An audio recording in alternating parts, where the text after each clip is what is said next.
Hello there, I'm Mary Ann Shaw Chris Smith, and this is Christopher Smith.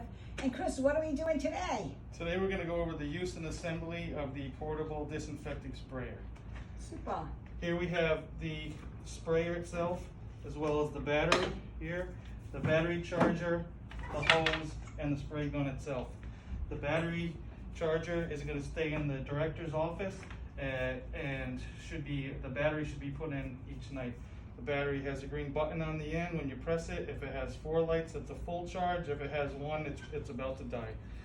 Battery goes here. On and off button are here, and your pressure presets are already set on here to where they need to be.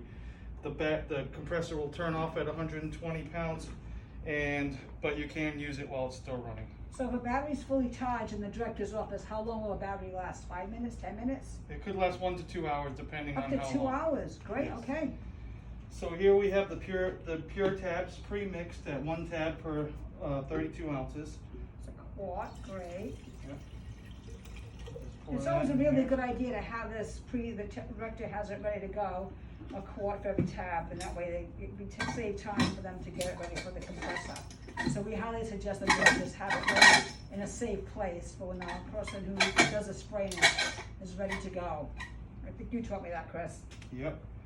That's the best way to do it. That way you have consistency in your mixing. Mm-hmm. So from here, we have quick connects, male end, quick connect onto the compressor itself. Yeah. Female end, quick connect here.